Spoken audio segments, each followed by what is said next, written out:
Hey now, it's the Dirty Side of the Track, America's leading Formula One podcast. I'm Brian, that's Rob. I don't know what F1 is anymore, so if you could tell me, we're in this weird desert. I need an oasis. I'm parched. There's been no racing. It is a very bizarre gap. I mean, I managed to muddle by last week, kind of sitting on the sun lounger in Mexico, drinking non-stop beer and cocktails. But even that didn't really plug the gap, you know. There's still this kind of deep burning desire to watch F1 races. Three races, and then goodbye. I know. It's actually more surreal than I thought it was going to be. When they announced China was done and we're going to get this China-shaped hole in the calendar, I was like, that's okay. We get 3 races. Yeah, it's a little bit of a longer break than we get between races. Then we back into it again. But it really is the summer break prequel, isn't it?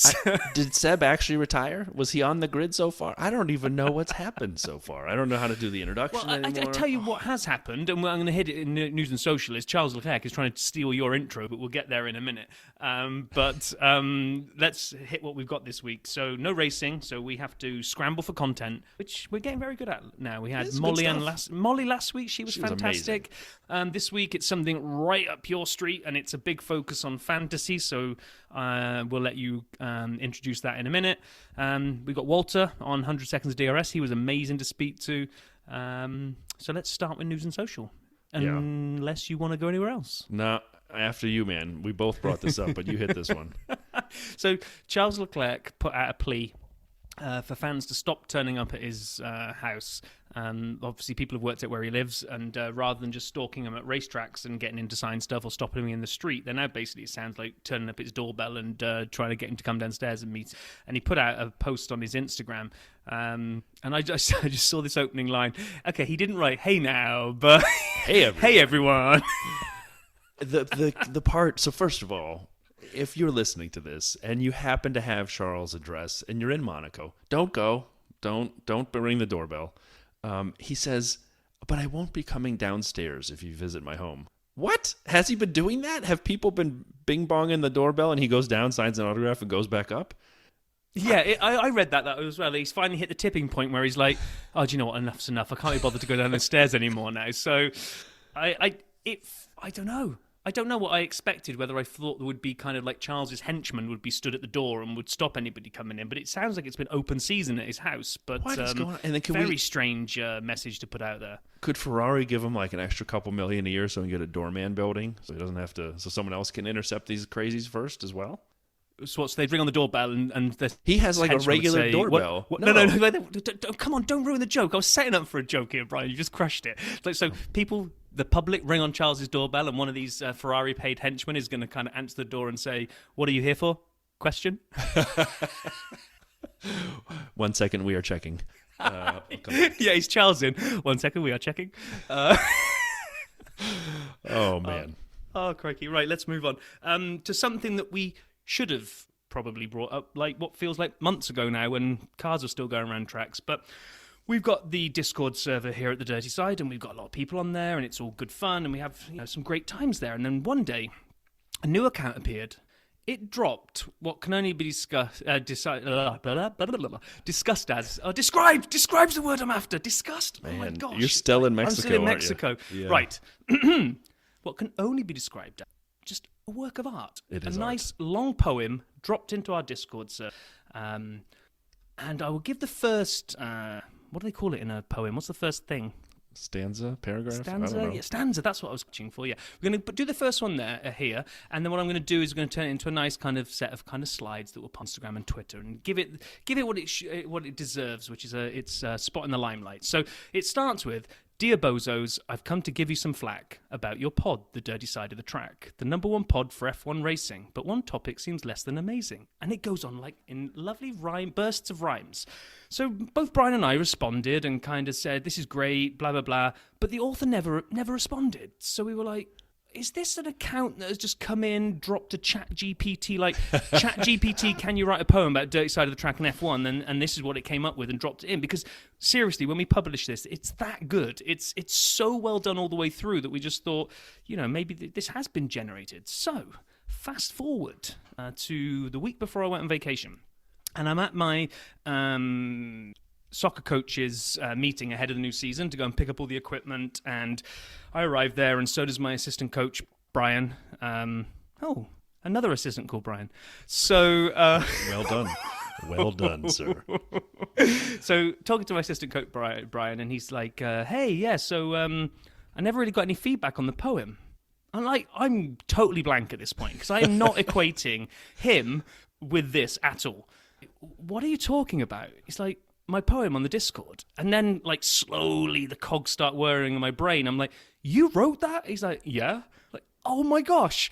Well, why didn't you respond? He's like, yeah, I'm a bit of a kind of I like to read the stuff on Discord. I kind of came out of the bushes, dropped a poem, and then Homer Simpsoned it back into the bushes again, never to be seen again. I was like, dude, that is so good. So we're going to put it out there, and you guys can read through it. But it's thank you, Brian. It really is very, very good, and we appreciate you coming onto the Discord server to drop that in there. Yeah, it was amazing. It was amazing. A little bit of news on the business side this week.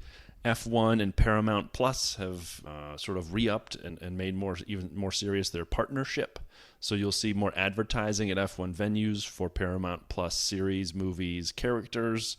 And you'll see Paramount Plus kind of signage throughout a bunch of races. It's a multi-year deal, and they are an official partner of F1. I hope, and I don't have Paramount Plus.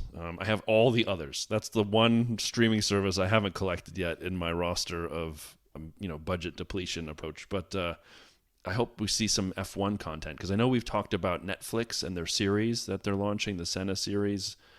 We saw a note this week on Damson Idris will star as F1 driver in Top Gun Maverick's Joseph Kosinski's upcoming F1 movie. So the guy who directed Maverick is doing an F1 movie, and Lewis was an inspiration of it. So just a lot of good content coming out, and I don't know where it's all going to go, but apparently Paramount Plus is trying to buddy up with F1 now that F1...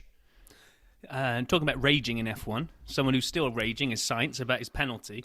Still ridiculous, but we're actually going to get some news on it on the 18th. So I read this as the penalty review was due on the 18th, and it's not quite. They're not quite going to take a look at it and decide if it can overturn. This is the first hurdle they have to jump over first, which is Ferrari have to put forward, I think, considerable new evidence that wasn't available at the time the stewards reviewed it, in order for them to take a look at it and go, there looks like there's enough there for us to take a look at it. So you can't just put an appeal in F1 and say, hey, we don't like that result, can you take another look at it? The way that F1 works, for anybody that's new, is that you have to provide clear additional information that would not have been available to the stewards at the time they made their original decision. So quite what that's going to be, I'm not sure. I think it seems like they're pinning a lot of their kind of case around all the similar incidents that went on in and around that same thing, both at the time of the restart and earlier incidents in the same race, that all either got no further action or didn't even get looked at by the stewards. Which we said on this here podcast after the race. That was my point exactly.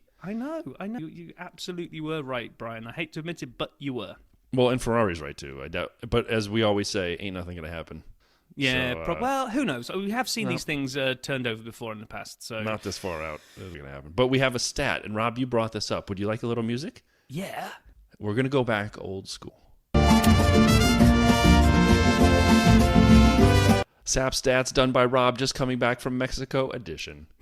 I saw this one literally today on the Formula One Reddit subreddit, whatever it's called, and I just looked at it and I thought that's a really cool stat, and it's a cool stat for a number of different things. One, just the fact itself, and then two, kind of I like the bizarro facts that kind of layer themselves into these things as well. So it says, to this day, John Surtees remains the only driver to have won a world championship on both 2 and 4 wheels. So he won 7 world championships in the 350cc and 500cc motorbike format, and then he made the switch to F1 and won the 1964 World Drivers' Championship with Ferrari, which in itself is an amazing stat.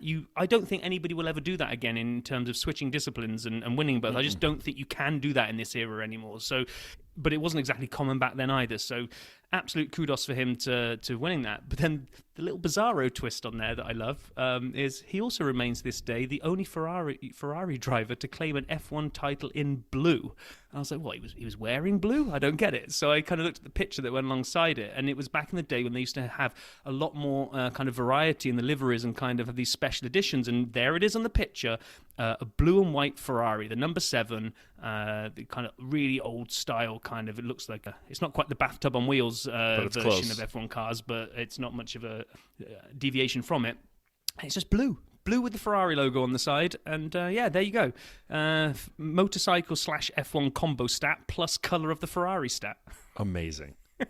Amazing. And I'm sure you went and verified all this information somewhere else.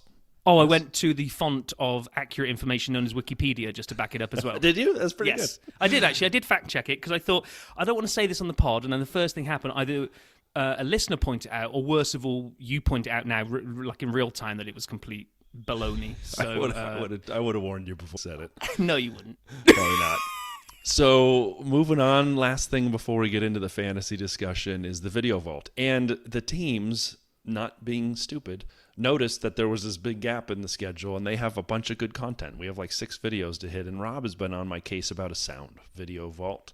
And so I decided, I'm going to go with what my favorite vault opening of all time is, and I'm going to play it. It's like 25 seconds, but it's worth it. Can you figure out what this is from, Rob?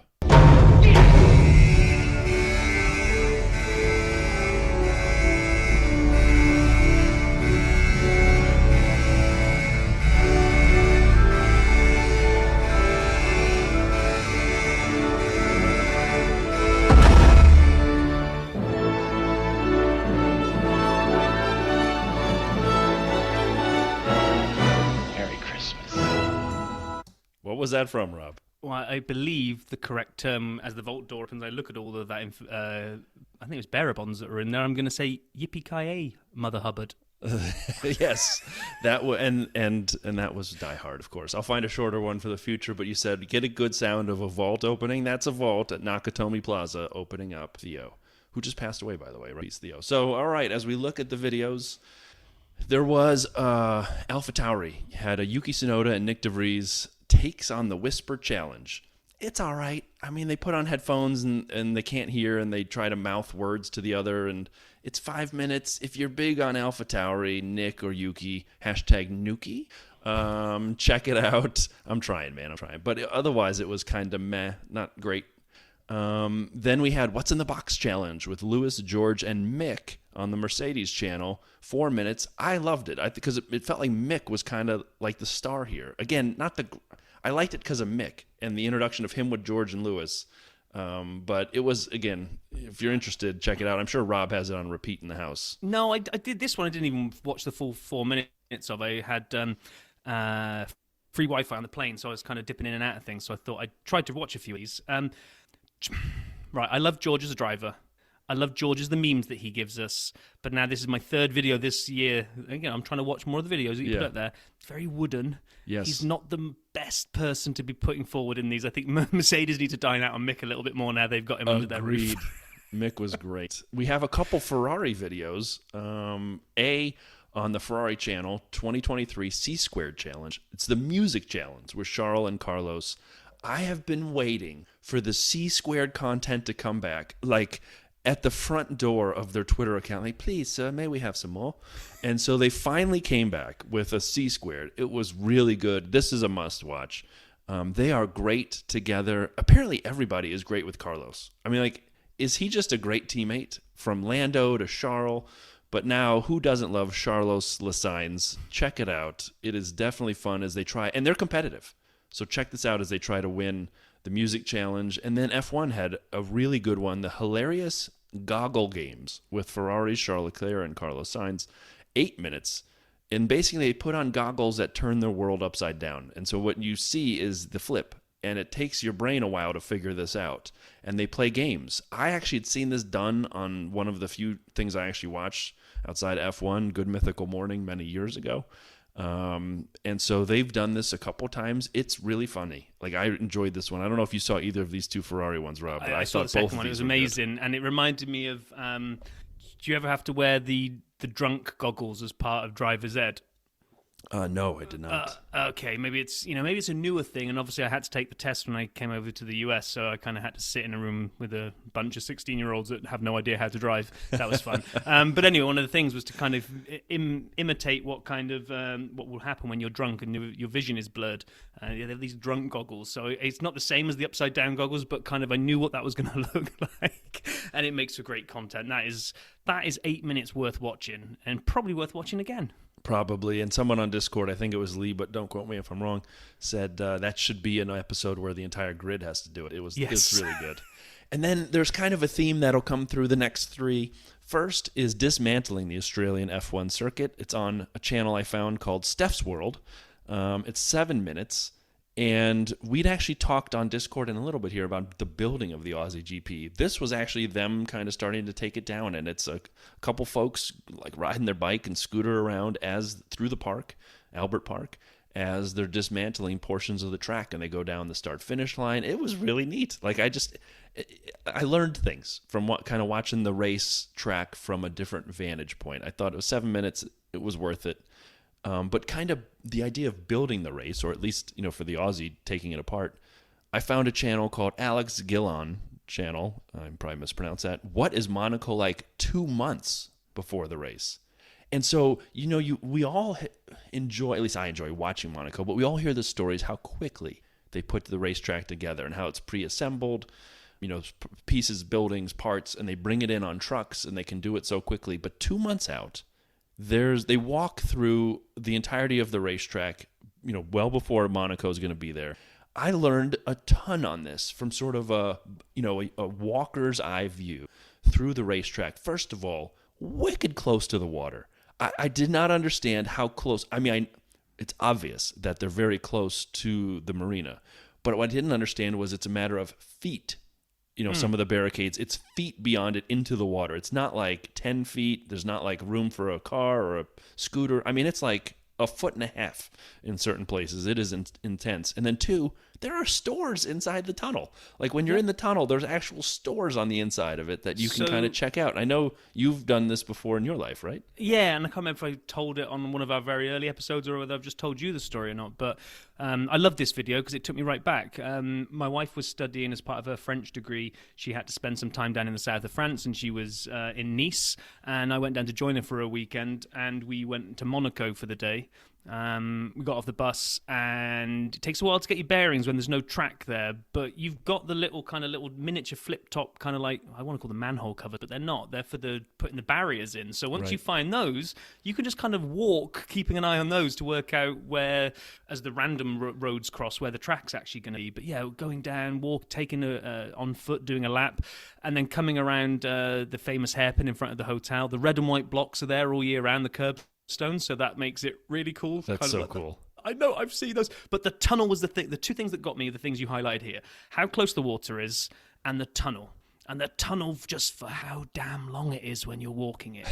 On a race, they come down the final corner, they put the power down. It's kind of like blink and you miss it. And we're familiar with the onboard camera shot where the drivers have to adapt to the darkness of the tunnel, to the light of the sun as they hit it. And it feels like it's like, 2 seconds? Yeah, 2 seconds ago, whatever it is, 200 miles an hour, that takes a hell of a lot longer to walk through. And I bought a pair of cufflinks in one of those stores at the end of the tunnel. Did you really? Yeah, I got a pair of Monaco cufflinks, the Crest of Monaco. That's amazing. Well, this video I thought was great, so check it out. And I'm going to continue the construction theme on the Aston Martin channel. Taking shape. Aston Martin F1 team, new factory update for 2023. It's 8 minutes. I like this. Now, this one might be just... like, you may have to want to see this one. They kind of walk through the way they're redoing the current factory, rebuilding the factory, and then the way they're shifting around some of their buildings around it. I was waiting for the wind tunnel because if I remember right, and I could be wrong on this, they'd been renting. I mean, Aston Martin, prior to this, hasn't had money. They'd always kind of been, the scrappiest team, Racing Point and Force India and so on. So, they were renting wind tunnel time, and they're building their own wind tunnel, and they actually show you it kind of coming together. It's still outdoors as they get a lot of the foundation pieces done and in, but I thought it was kind of neat just to kind of see the way they were creating it, structuring it, and what's coming next. We even saw Lawrence Stroll's office as they're putting the AV into it. So I thought it was neat. If you're interested at all in construction, in Aston, in team headquarters, or wind tunnels, give it a watch. Yeah, I didn't. I read your blurb about watching them construct an office, and I was like, I'm going to go and watch the Monaco one again. That's fine. So that was really all we had this week on the news and social items. The videos kind of kept us buoyed as we went through. Please don't go to Charles' house. But now let's talk a little bit about fantasy. We had the opportunity, and I'll introduce them here in a second, to have a couple folks who are well-credentialed when it comes to fantasy join us and kind of talk a little bit about where we see the game today and what opportunities there are for all of us to do better with our teams. Box. All right, so we are super excited to have a conversation about fantasy, F1 fantasy, and as anyone who listens regularly knows, it's something I really enjoy a lot. Rob Vale enjoys a little less than me, but enjoys. He has qualms with the game. And so today, to make sure that the two bozos are joined by two people who know what they're doing, we have Andy and Rob. And Andy is a frequent contributor to our Discord and finished. Where did you finish last year in the fantasy game, Andy? Well, which league do you want? The Global League or the Dirty Side League? Well, how about the Dirty Side? You were first, but how about the Global League? That's the important one, isn't it? Global League, only 26th. No, didn't win that one. But only 26. Yeah, I finished second because of Andy. So thanks, buddy. And then just quick clarification: not second in the world. No. Second in our league. I was 333rd in the world, but that's a different story. And then the expert here of the analysis of the game, we have Rob from F1 Fantasy Hub. Rob, how are you, man? Thanks, Sap. I'm good. Good to obviously join this panel of experts for a robust discussion about fantasy. I mean, how robust can it get after the last kind of few weeks or months with the game at the moment? But yeah, looking forward to chopping it up with you guys. Well, we're happy you joined us. And I almost forgot Formula One existed now. It's been such a long spring break at this point. There were 3 races that really happened? I can't remember. But we're going to jump in and kind of get you guys' thoughts, Andy and Rob, just F1 as a whole before we jump straight into fantasy. What have you sort of watched and enjoyed so far in 23, the 3 races? Are there things that you have on your radar that you're kind of keeping an eye on? I'm going to start, Rob, if it's all right, I'll start with you, kind of get some of your thoughts on the season. Yeah, I think the obvious one for me is obviously the Aston Martin narrative. I just think having them contend with the other big 3 teams and add some variety to that conversation has probably been the most interesting storyline for me through the first 3 races. Obviously, Alonso's been performing well above even what I thought would be possible this early in the season. And, we've also seen Stroll. I mean, he's obviously not in the same kind of category as Alonso, but he's put in a couple of really solid performances too. So that's the standout kind of narrative for me so far. But I think the sheer dominance of Red Bull is, I can see Max running away with this quite clearly, no matter what direction you think Perez will go for the remainder of the season. But it just echoes a lot of Mercedes dominance from years gone by as well, that we could be seeing another few years of Red Bull's monopoly over the sport. So, Rob, I guess a follow-up to that is when you mentioned Stroll, I always maybe I didn't have Stroll held in the right esteem. But when he came back that first race, you talked about Alonso and then Stroll. When he came back that first race and in practice couldn't hold the wheel and he couldn't even navigate the first corner in practice, but then made it through the race with basically broken wrists. Yeah. What did that sort of do to your perspective on Stroll? Maybe he was your favorite driver going in. I don't know. But for me, I thought that was pretty impressive. I think from my perspective, he's probably one of the more misunderstood drivers on the grid. I just think he in the past hasn't, because he's coming from daddy's money, hasn't obviously had that reputation, unlike other drivers where he is well liked. But I think we'll see, what he's truly capable of in a competitive car this season. And we've seen drives from him in the past in the wet. For instance, he's been able to turn in some excellent performances that you probably just wouldn't expect from a midfield driver in those seasons gone by. So I really think, he's got every opportunity to challenge for top 5s week in, week out with that car. And I think we'll see the best of Lance Stroll in 2023 for sure. Now, it's interesting you say that because we pretty much spoke to Molly last week about that exact same thing, and I kind of humble pie a little bit that I'm with you. Kind of my view of Stroll has really changed into thinking he's a good driver. And you mentioned that you think that we're going to see some Red Bull dominance. So I think, me and you are both agreeing on a lot of things here. So we're disproving the old theory, and two Robs do make a right. But Oh, God. I don't have a sound effect for a groan, but now I got to go download one. That's all I got. I'm still giddy from coming in so late on the flight last night that I'm drained. That's it. My joke's done. I'm going to have a little sleep while you guys talk. Andy, how about you, my friend? What have you seen so far in the first 3 races that's been intriguing to you? yeah, similar stuff to Rob, really. I mean, I'll say I'm not the biggest fan of Red Bull or Max Verstappen. You could probably flip that around and say, well, not quite the biggest hater, but anyway. But so I've not been enjoying that aspect. But yeah, the fight behind them has been absolutely fascinating to watch. With Ferrari, can they actually finish a race? Mercedes, are they fast or are they slow? I'm still not sure. And Aston Martin just being there all the time. I've been really impressed by Alonso picking up the podium every race, and I'm interested. Actually, did he last race? Yep. Anyway, He's had third every single time. there you go. I'm interested to see if he can keep that up, or whether Mercedes are going to actually be ahead of them with their big change coming up, which I want to say they are bringing the big change to Baku. I think so. That's what the rumor had been. So that's the next race sometime this calendar year. I think 2-3 months from now we'll have another race. I can't remember. But, okay, interesting. So I agree. I'm curious to see kind of where Mercedes is so far. And I guess for both of you, any things, and Andy, this might have been your answer, but anything you're watching the next 20 races we have in front of us, any particular team or driver you kind of keep your eye on just for fun, even, if it's not your favorite, but something that's intriguing you as we go forward?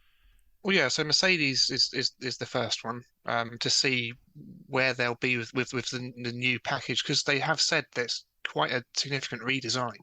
So obviously at the start, it's maybe not going to be quite as good because they haven't refined it yet. But considering their current package is, they're in the fight for second best. If they're bringing in a package that they think is going to upgrade them, then will that bring them closer to Red Bull? Maybe not this season, maybe next season. And the other thing is the Aston Martin versus Red Bull story. They'll do it early enough to get a title fight, but we'll see.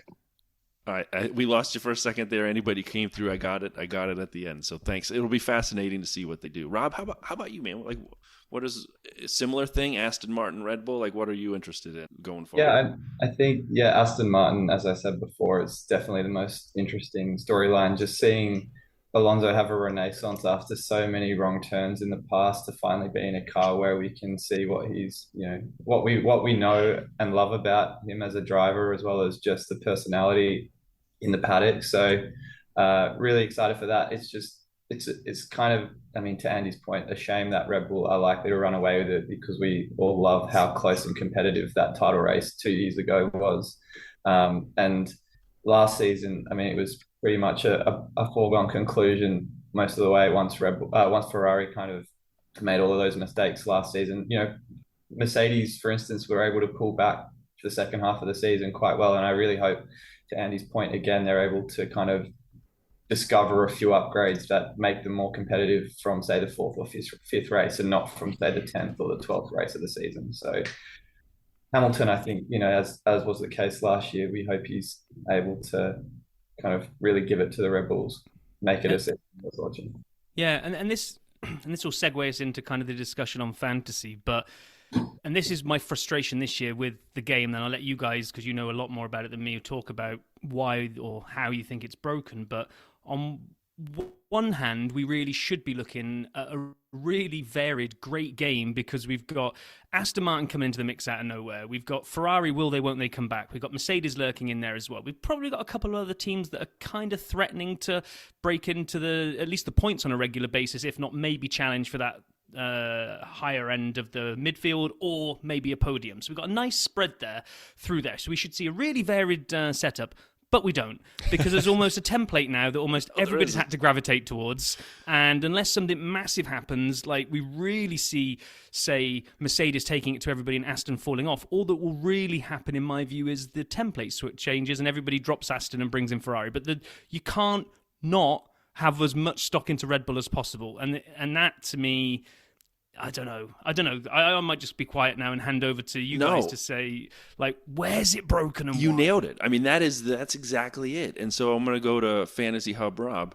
But like Rob, Rob's right. There is a template. You nailed it before week 1. You basically said, if this pace is true, you almost have to consider triple Red Bull, triple Aston, and then who fills in the last driver spot. And you've been pushing this from the beginning and since, and you've highlighted the deficiencies in the game because of this. But it's basically like a revolving spot. Is it Joe in the other spot? Is it Hulk?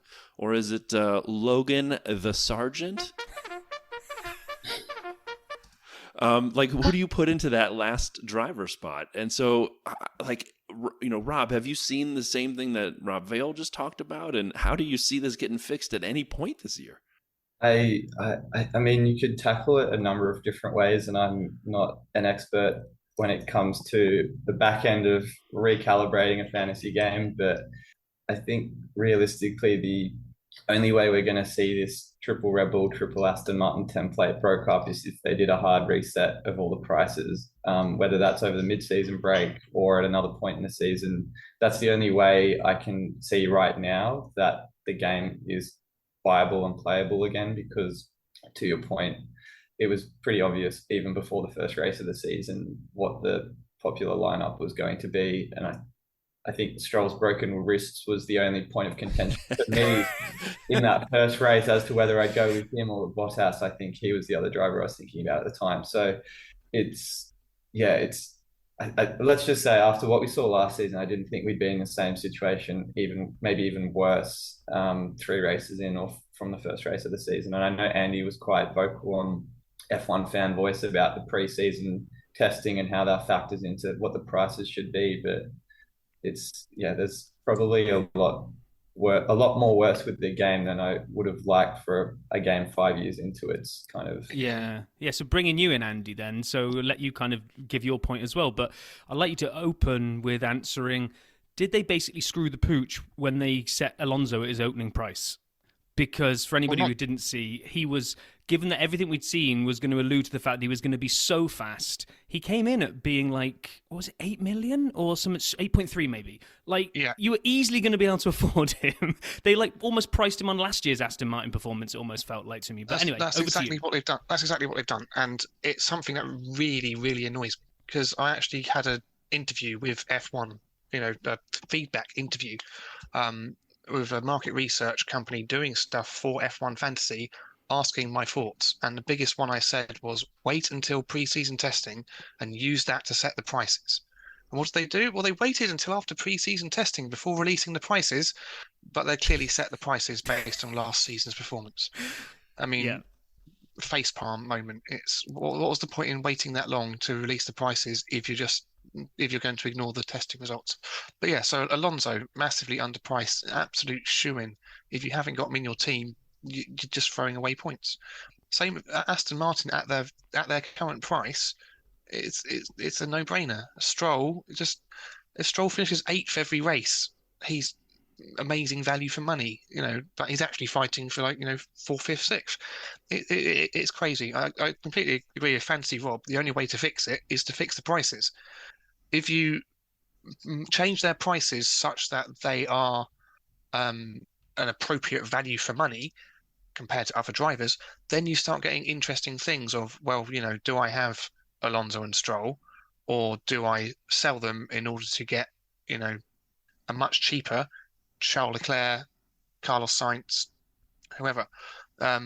So, you get the question of, do you have 2 Aston Martin drivers and 1 really cheap person, or do you have 3 middle price drivers? And you kind of get all of that sort of thing coming in, as long as everyone is at a similar points per million value, which they just don't have currently. It's broken. It is fascinating. As you say, they started from last year, it feels like.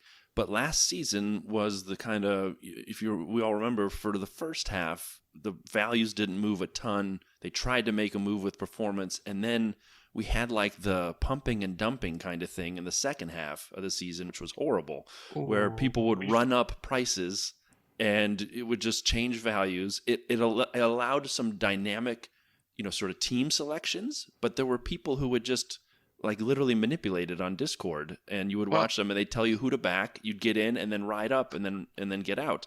But it wasn't based on performance. Now they make a tiny bit of changes based on performance, but it's not at all reflective, Andy, to your point, on points per million. It's not at all reflective on the points they actually score and how much the drivers cost. Yeah, this is another thing of the feedback I gave them last year of you absolutely need to update your values based on how many points they've been scoring. And they've completely failed to do that. I mean, Joe has been an absolutely amazing scoring driver. He's been like, best of the rest 2 out of the 3 races and still scored very good points in the third one. And his price hasn't moved at all. He's one of the cheapest drivers. He's averaging about, 7th or 8th best overall points for the season. And he stayed as being not even gone up 0.1 a race. He's literally stayed the same. He should be going up at 0.5 per race. Alonso should be going up at 5 million per race. Right. It's 1 or 2 million tops are the movements we see. 0.1 or 0.2. It's sorry, crazy. thank you. 0.1, yeah. 0.2. Exactly. And it comes right after the race, and then nothing happens in this case, for a month. I'm going to say on that, yeah. I actually like that. That's one of the things I asked for. Well, it's nice that it happens, but it doesn't happen. It doesn't move enough. So then you have this like deficient scoring system just sitting there forever. I agree it doesn't move enough, but I like the fact that it doesn't move every hour. I like the fact that it changes once per race. And because I love F1 Fantasy, don't get me wrong, but when the prices were changing crazy amounts, I literally had to be checking prices and sentiments every hour or something. A bit of an obsession. But I did it because I was invested, but it wasn't a good use of my time. So having one price change a week is much better, but because there's so little else to analyze and think about, I'm now not doing anything. But yeah, and I'd like to get other Rob's thoughts on this one, which is that when we saw Dagan and the formula market and the dynamic kind of stock market nature, kind of a little idea came into my head where, like, would it be possible to kind of almost merge the two things together to give some depth to the people that want to go deeper but still allow the casual fan to enjoy it, which is that maybe a driver's price is set, like Andy's saying, and you get some big swings from weekly performance. So go back to, I used to play fantasy football, soccer, in the Telegraph way back when, and they had a proper price index that went on points per million. So if a player that you'd never heard of, you would never have spent money on, is lighting it up and scoring a goal every week, well, guess what? He gets really, really expensive real quick. He's not like Joe and just sits there with no movement whatsoever. So you could do that for the buying a driver. If you wanted to play with the dynamic pricing and have some kind of side stock market type thing, maybe the gains that you make there are used to buy an additional chip or something like that, which is not going to affect the price of the driver, but does allow the people that want to be nerds and sit watching Sentiment 24/7 the ability to not get a massive advantage, but maybe pick up an extra whatever it might be. I don't know. What do you think about that, other Rob? Yeah, I mean, I think it's all well and good to have great ideas for a game, like any fantasy game for that matter. But the thing that F1 stressed at the start of the season was the new raft of changes they introduced was to make the game easier for new players and more simple, because for what you guys have said around sentiment, you don't want to be feeling like you're online checking the prices or the drivers every day of the week. It's not efficient use of time realistically when we've all got busy lives as it is. And I think for the most part, a number of the changes, if not all of them, have been quite positive for what's been implemented this season. There are tweaks, no doubt, prices aside.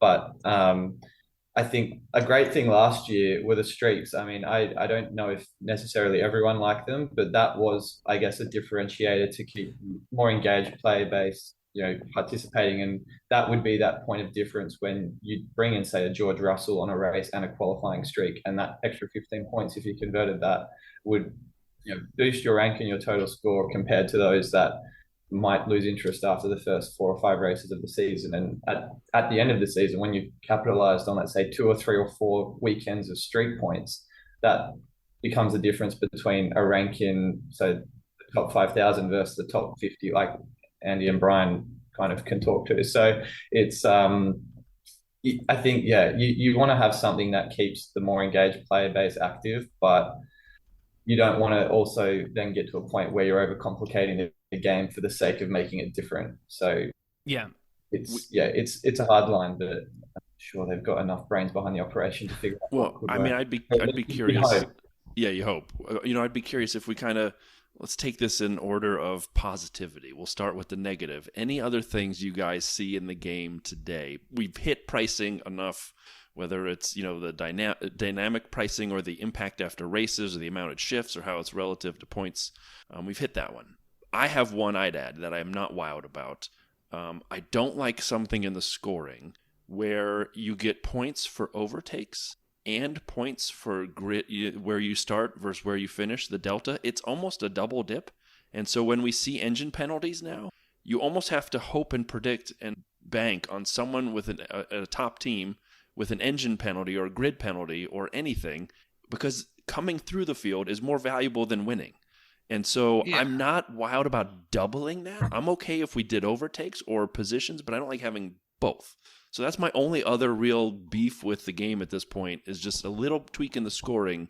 I miss the streaks, Rob. I'm with you. And so if I have to then kind of bank on what they give us, man, I think I had tripled Max and I doubled Checo, and Checo was at the back, or Max. Anyway, it was one of those weeks where they came through and I got a ton of points out of pure luck that someone in a good car started low on the grid, not that they finished high. So that's the one it's not quite right. It just feels a little wrong, not terribly wrong, but a little wrong. What else do you guys have that you think could be a little better today? I was going to say on that one, I see your point, but I quite like having it. I think it's something interesting to add, and just end up sitting watching the race, and instead of there's some minor driver passing some minor driver, who cares?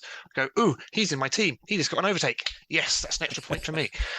So it improved my watching. But the change that I saw that I don't like, well, the other one to add, they've taken out the beat teammate points. Now, I used to really like that for the cheaper drivers, the main way they're picking up points was if they beat their teammate. You get 2 points for beating your teammate in quali, 3 points for beating them in the race. And it was kind of a thing of you could bank on Alex Albon beating Nicholas Latifi, for example, and go, okay, Albon's not going to finish high in the race. He's not going to score lots of points from that. But as long as he consistently beats his teammate, he can get me enough points to make him worth his price.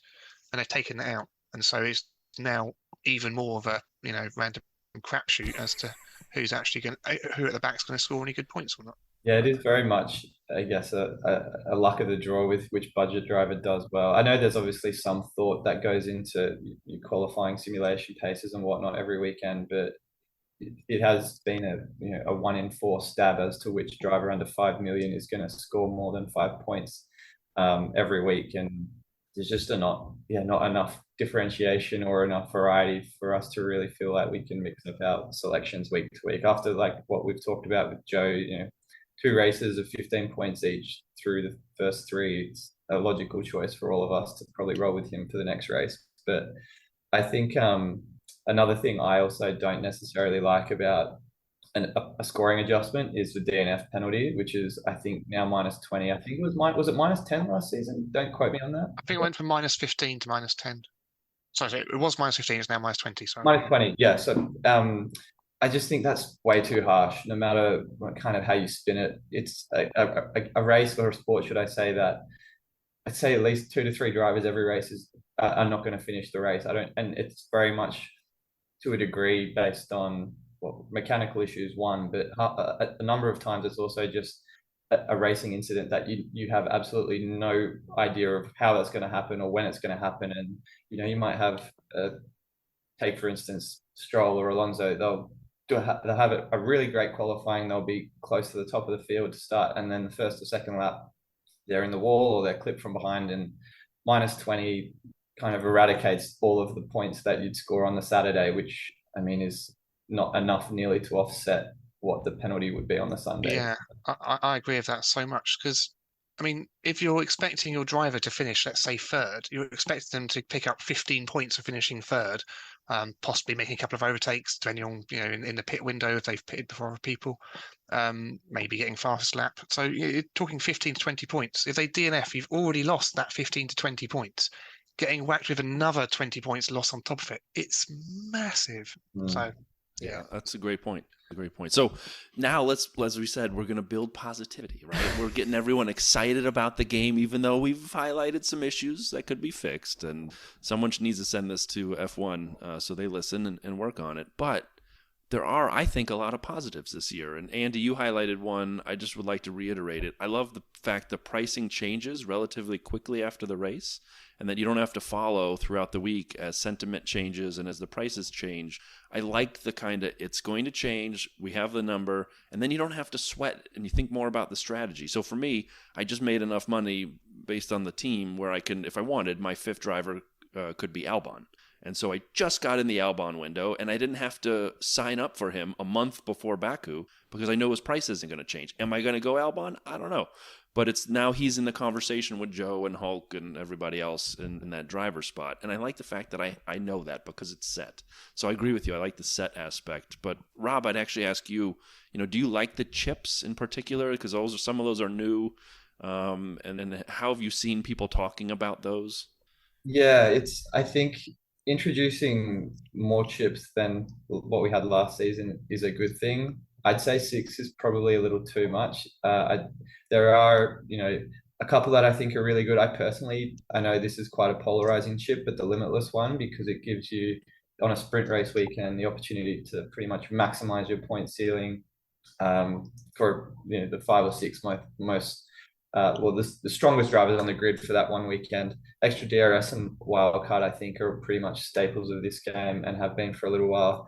The one that I'm not particularly fond of is the no negative, because it is quite speculative in a sense that, yes, you can activate it at a street circuit or at a track which has a high DNF rate, or later in the season when drivers and teams are experiencing more mechanical failures. But I still think it is certainly more speculative, and there were people that I knew that activated it at Saudi Arabia. I gave it serious consideration there, and we didn't really see that much in the way of DNFs occur. So I personally don't think that is as valuable as some of the other ones, but I know that some people are quite fond of it too.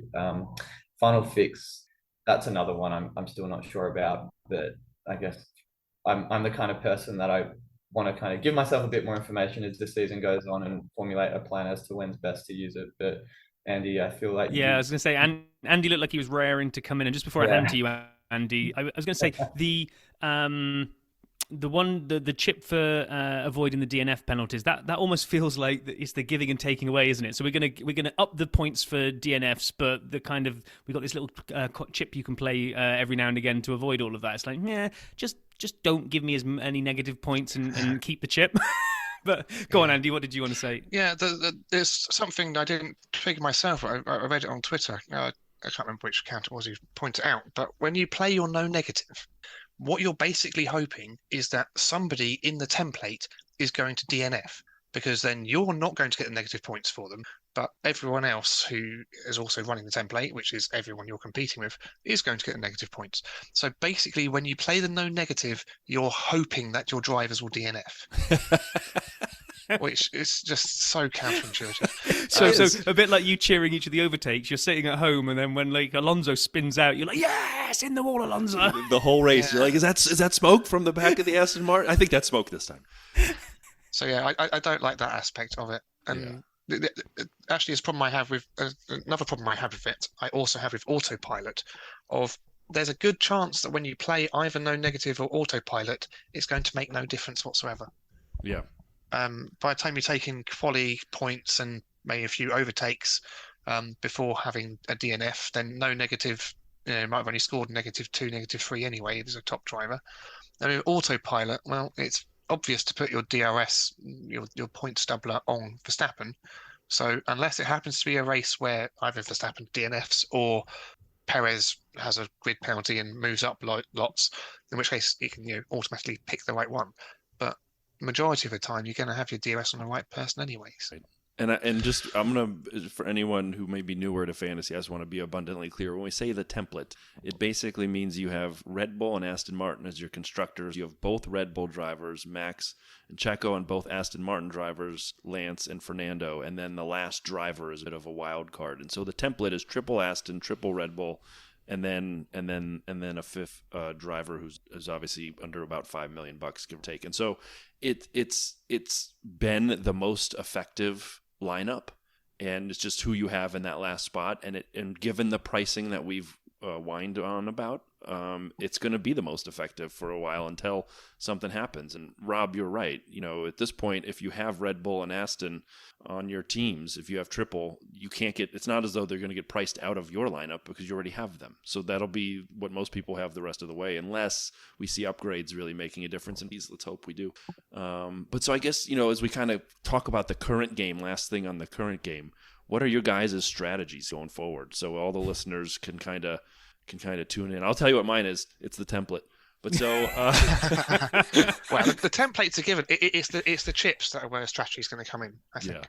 Well, it's more about that, Andy. So, what are you thinking about? You're going to use them at particular times? So, let's talk about the big ones. The extra DRS and the limitless are for me the big chips that are really going to make the difference. So the extra DRS, I was quite proud of myself pre-season. I looked through all the scoring thing, and I worked out that rather than sprint races, the way somebody was going to score the most was when they got that engine penalty, putting them to the back of the grid, and they're going to move through the field, get positions gained points and lots of overtake points. And so I was thinking pre-season that might be where I play extra DRS. And every fantasy account on Twitter, including yourself, Fantasy Rob, was talking about using it in a sprint race, and I was thinking, I'm not going to say this to anyone, and I'm going to clean up. And then race two, race one, Red Bull was so far ahead, and it's like, yes, I'm right. Red Bull are going to make up loads of places when they have an engine penalty. And then race two, Max has his dodgy qualifying, starts 15th and moves through and proves me right. And race three, Perez has dodgy qualifying, starts 20th and moves through and proves me right. And then every fantasy account on Twitter goes, by the way, everybody, you should be saving your extra DRS for an engine penalty race rather than the sprint race that we previously advised. So that's a good tip. And if you're very lucky, like Sap, you've already picked it and did your triple DRS on Max Verstappen in race two, that might be the best score we see all season. I don't know. Well done, Rob. But Rob, Sap? Yeah, I'll take it. I mean, I didn't play it, but I'll take it. I got lucky. I didn't want to play it so early, but I got tired of the template. And I'm like, literally, if this continues, you'll see me doing goofy stuff because I'd rather have fun than just try to grind out a 300th place again. I don't know. Well, one thing that can just work for any strategy is kind of doing the contra strategy, doing something different to everybody else. Because if everybody else is going to do the same thing, then everyone's going to score the same points as you, more or less. Yeah. If you can find something that you can do a bit different, I mean, chances are it might not work. And if it doesn't work, then you're going to finish quite low down. But if it does work, ta-da, you're catapulted right to the front. So. Yeah, I agree. Rob, what about you? What are some things you'd recommend for listeners to kind of think about as the year works? Yeah, I have to echo Andy's sentiment there. It's pretty obvious after those grid penalties that the points potential on those weeks for a Red Bull driver, for example, is going to be probably higher than what we'd see on a sprint race. I do want to see at least 1 to 2 sprint race weekends just to see what the point spread is before I absolutely lock myself into one strategy or another. But just looking at the scores here, it's Max 61, Perez 52 in the last 2 weeks. It's pretty clear cut, what the points on offer is each week. I think for Limitless, it's probably still going to be a sprint race for me, unless there's a particular reason why I decide to go otherwise. If it's like you say, for the sake of going different on another weekend, but it's for me, given I am pretty vocal with my strategies on Twitter, I don't want to obviously mislead people with saying one thing and then going behind everyone's back and doing another thing off the record. So I don't think that would look too good either. That's your burner account that does that. So yeah, that's probably the strategy. As for the remaining chips, no negative, final fix, autopilot. I think I'll just kind of play them by ear. And as for wildcard, I'm probably going to hold that at least until the halfway mark in the season, or until such time that we do, if we get lucky. Until we actually want to make a substitution. Yeah. And there's just no need for that at the moment. I mean, in the off chance F1 change the game mid-season and we see prices reset, the template goes out the window, and there's more variety with our team selection, then I think having the wild card to use on or around that point in time would be useful. But there's obviously no indication at the moment to suggest that's going to happen. So I'm just going to hold that one as long as I need to, and then make adjustments on the fly.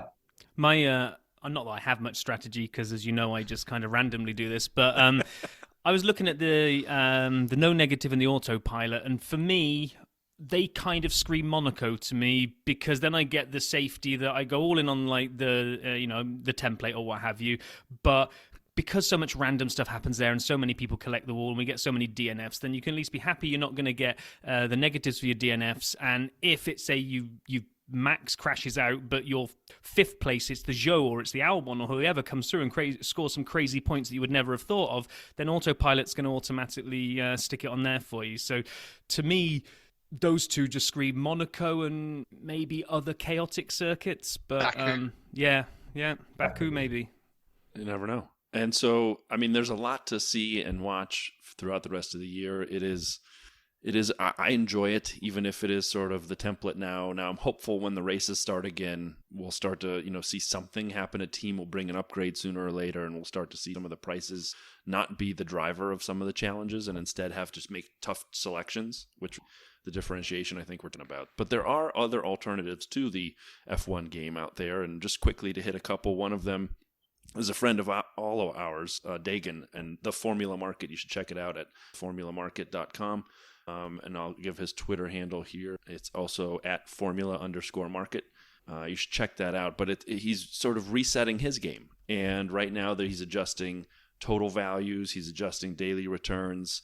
There's a lot of opportunity to kind of make your team differentiated from others and how the pricing works. And he saw quickly, the max return being outsized through the early part of the year and made some edits. So if anyone's interested, check that out. As I said, theformulamarket.com.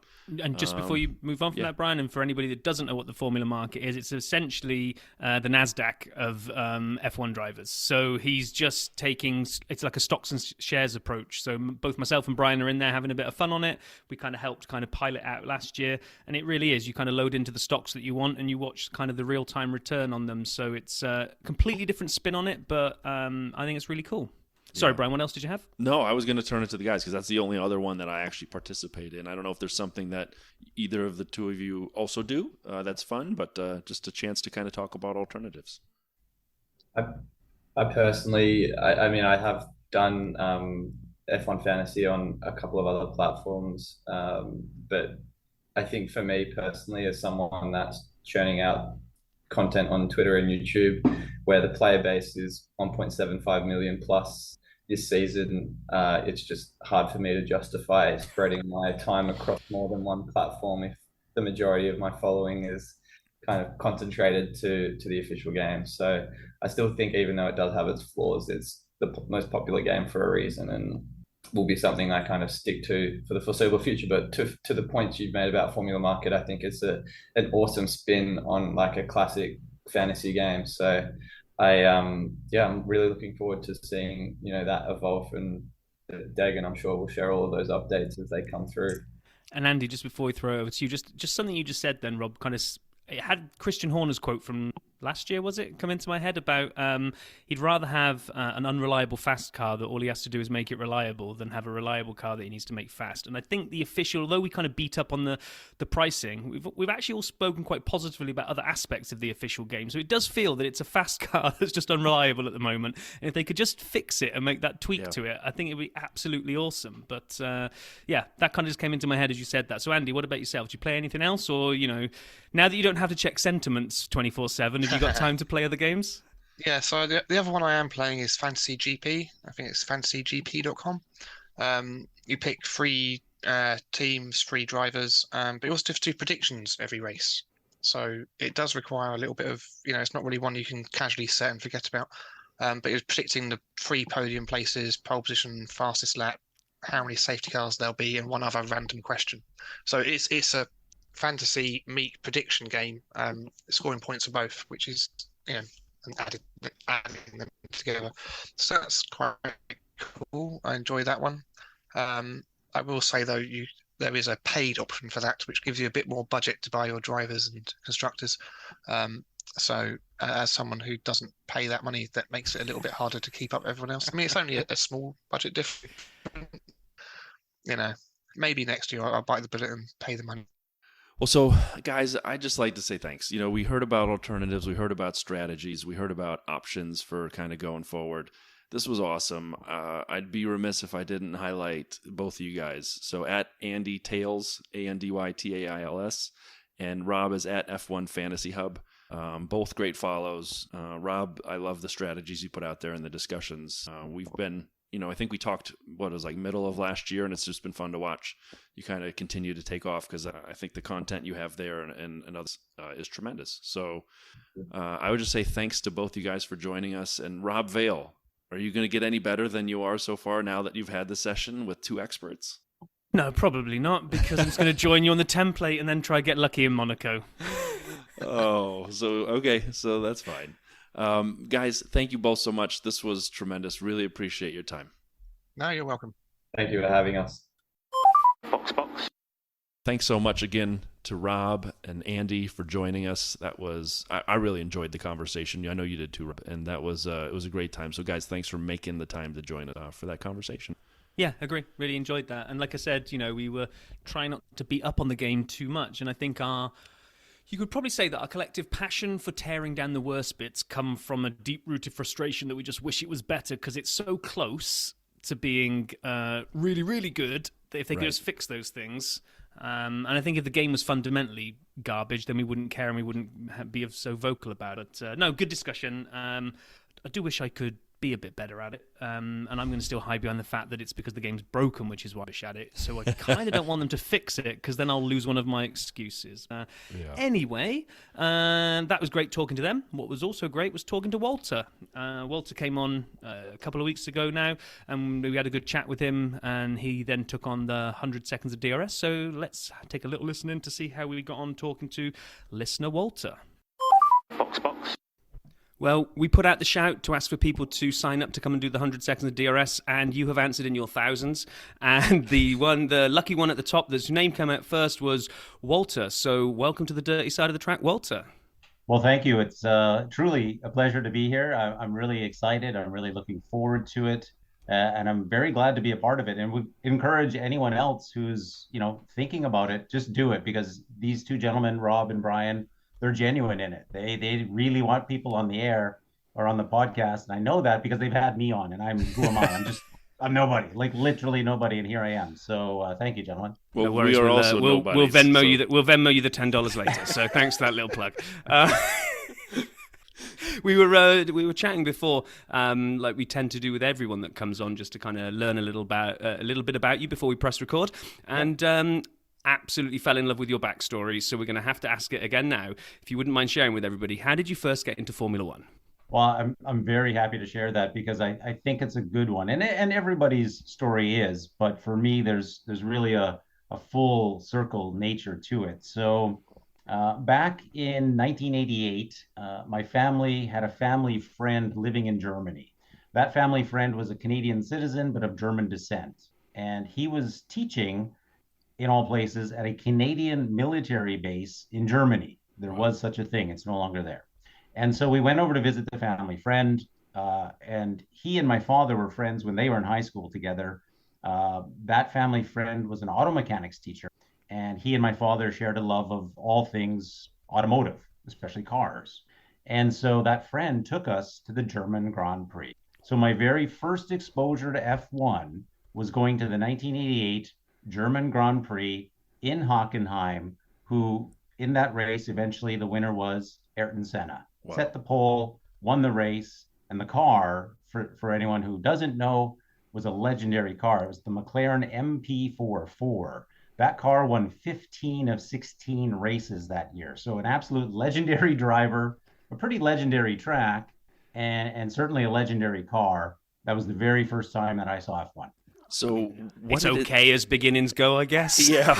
What did Plan it better. What did it sound like? Like, so I'm a big fan of the sound of historically of the cars, and Yeah. occasionally when I'm given a 15-second interlude in the episode, I'll play an old Ferrari V10. Okay, kind of making the rounds. What did it sound like at Hockenheim in the forest with those cars blasting by?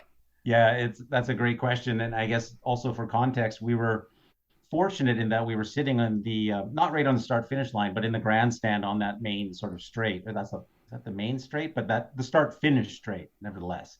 And so before the race started, the family friend he leans over to us. I think even the day before we went to the race, you know, it's like these cars are loud, and he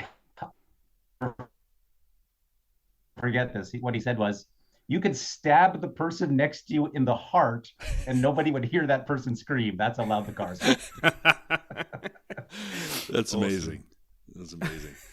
So then how, like, have you followed F1 ever since? Like, what's been your sort of, level of participation watching since then? Yeah, it's a good question. So interestingly, despite that rather historic, iconic start to watching in 88, and I guess the full circle nature of that story too, later on, many years later, living in Seoul, South Korea, I would see that very same car again, Senna's 1988 McLaren MP44 in a traveling traveling F1 exhibition to try to drum up support and interest in F1 in Korea because they were hosting a race. So my affinity for F1 started in 88, and it sort of wasn't strong after that, to be honest. I was young, and just, the coverage back then was very different. It wasn't as easy to see on TV, and it wasn't as interesting or entertaining. So for a young person, although I enjoyed that race, I didn't really follow it closely again until 2004, when I was living in Australia, and I was a student, so I didn't have a lot of money, didn't have a good cable package, and really the only thing on TV was cricket, swimming, or F1. And I'm like, oh, I remember F1. I used to watch that. So I got back into it in 2004, and I've seen, I think, literally every race since. That's amazing. That's amazing. That the availability of it's so different, I guess, of everything in today's world. But, the availability of it and to follow it. I remember watching there was a thing back in the day called the George Michael Sports Machine here in the U.S., and it was on Sunday nights. And when I was a kid, they had this massive computer with like 4 buttons, which I'm sure had less power than an iPhone today. And he would like pull up the clips and he would play some F1. And I'm like, this is the coolest thing I've ever seen. Now, I didn't really get into it yet. Right. But I know exactly what you're talking about in terms of that availability of it. So it worked well, I guess, for you when you were in Australia. Yeah, it did. And the funny thing was, when we landed, my wife and I were studying there. When we landed in Australia, we planned ahead very much so for our studies and everything else, but I wish we'd planned a little bit wider, because I think we landed the week before the Australian Grand Prix that year. And so if we had planned it a bit better, we could have went to that. Ultimately we didn't, which was unfortunate. But I have seen 6 Grand Prix in my F1 fan career. Of course, 88 Hockenheim. I saw 2006 Shanghai, Schumacher's last win. Wow. And then I saw 4 years of the Korean Grand Prix, 2010, 11, 12, and 13, when they were hosting it. Amazing. That's not a bad list of races to have seen, to be honest. Well, I'm so jealous, so jealous, because if you've listened along, like you said, you kind of discovered us recently, and you've listened to a bit of the back catalogue. Myself and Brian can't wait for June to come round, because neither of us have ever been to a race before, and we've got Dirty Side on tour in Canada. So yeah, that's fantastic. I mean, Montreal has had some pretty epic races in its day as well. With the exception of 1 year, I think it's been on the calendar for 30 plus years. So a historic race, pretty legendary track, named after a legendary driver, in a very cool city. I really hope you enjoy it there, and I'm sure you will. Well, I think the racing will be fantastic. The question is, can Rob and I actually spend all this time together over 3.5 days and not kill each other, is really what will be the question that we have to figure out here. Right. And you were saying you've not really met that often in person. Is that the case? About 3 times, I think. Yeah, 3 times. Exactly. That's basically what this is. I'm going to show. No, I'm not. I was just about to speak too soon then, because then there'll be like some horrendous photos afterwards where I prove that I'm not a better drinker than Brian. But We'll find out. I'll show him how the British drink. That's what I'll do. Yeah. Yeah. Warm, like one warm beer, great, and then I'll move on. Ooh, you're going to regret that. Right. Anyway, we're not here to pick on each other, Yeah, Brian. no. We're here because Walter wants to do the 100 seconds of DRS. That's why we're here. So I think it's your turn to ask the questions, Brian. It is, and I am excited, and I am ready. Walter, are you ready, sir? I'm as ready as I'll ever be. Looking forward to it, and yeah, we'll see how it goes. Okay. Well, I have the timer here. Whew. Oh, that's it. Warm up, Brian. Get ready. Well, Okay. you'll accuse me of being slow on these, and I have some new ones. So now the pressure is amped up. Okay. Well, I won't accuse you of being slow unless you actually are slow. So, it's all power to you to put this right. So here we go. Walter's going to save us. 100 seconds of DRS in 3, 2, 1, begin. Best F1 driver on the grid currently. Oh, well, in terms of driving, I'd say Alonso. In terms of personality, Bottas. All right. Most commonly visited website that you use. Wow. Gmail.com. How boring is that? What's your current favorite F1 track? Spa. Oh, I love Spa. Best racing movie of all time. If racing is just against the clock, I'll say The Rendezvous, which is kind of an old French film. Wow. If it's against other cars, I'll say Grand Prix. Okay. You might have answered this before, but I'm still asking it. Favorite livery of all time on an F1 car? On a race car, I'd say the Lotus John Player Special. Yes. On a yes. testing car, the RB11 kind of camo digital Yeah. livery. I love the John Player Special. All right. Sure. Favorite TV show? Favorite TV show? BoJack Horseman. Okay. Is TV peanut show? butter dairy? No. I tried. Least favorite phrase that people use? Circle back. Fill in the blank. F1 in America is... Still underappreciated, but up and coming. Okay. Who would you say is the best F1 driver of all time? Oh. I'll say Schumacher. I think 7 titles, the first one to do that, and what he did for Ferrari in those days. I'll say Schumi. Best vacation you've ever taken? 2010 Europe with my wife. Lovely. DRS, good or bad? Good, but not perfect. Tires, interesting or not? You can't. I got to say, I'm sorry. You can't be an F1 fan and not appreciate a good tire. Yes! And that is time on that horrendous answer. That is the best. Walter saved the day. Rob and I are arguing with each other, and he comes through with some amazing perspectives. And I have a gift for you, Walter. Here is 15 seconds of a Ferrari V10 going around the course that I just couldn't hold any longer.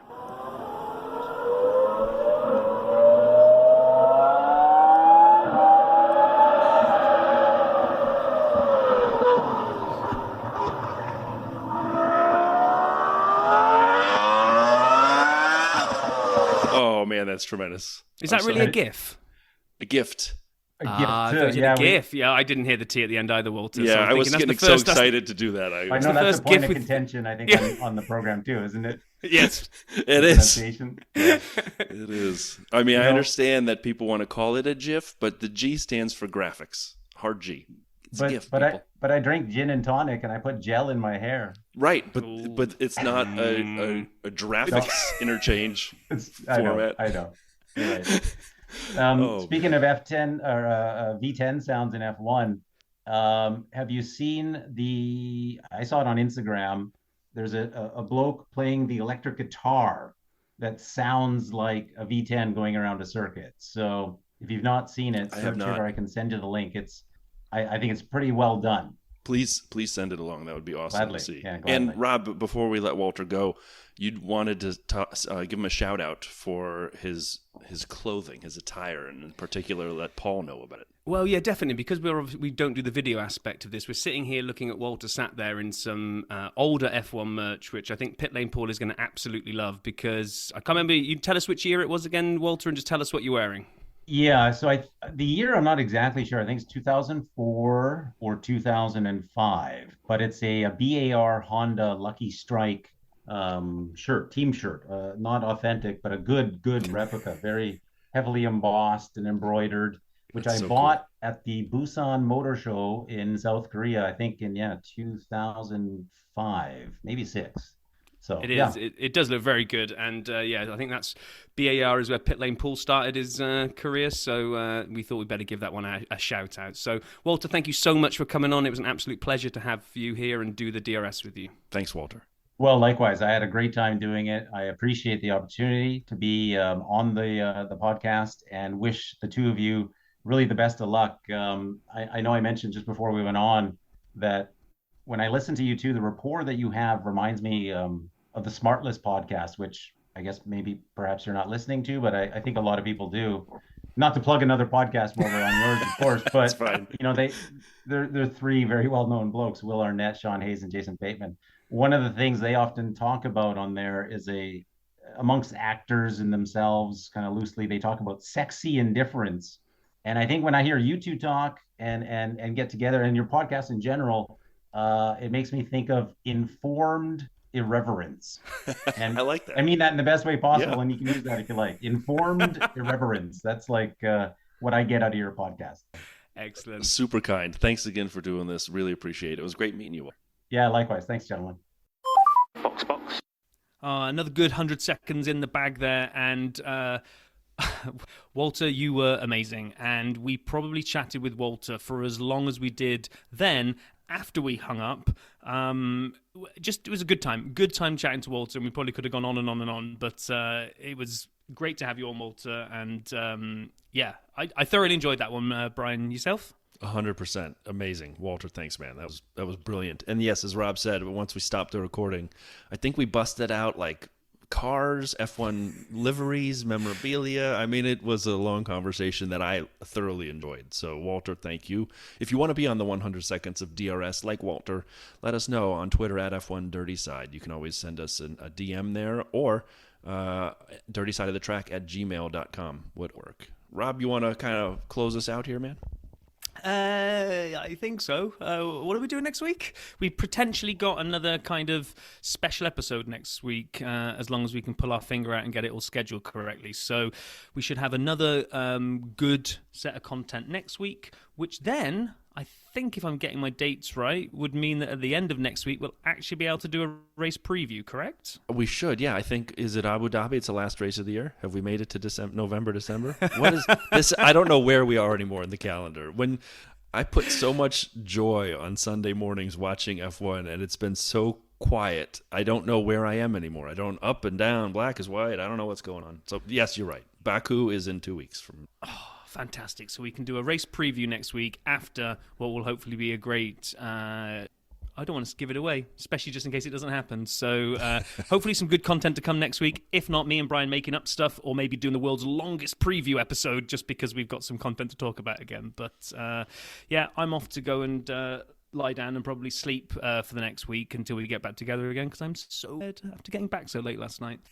Welcome back to Rob. Thanks, everybody, for listening, and we hope you have a wonderful week doing whatever it may be you're doing. We'll talk to you soon.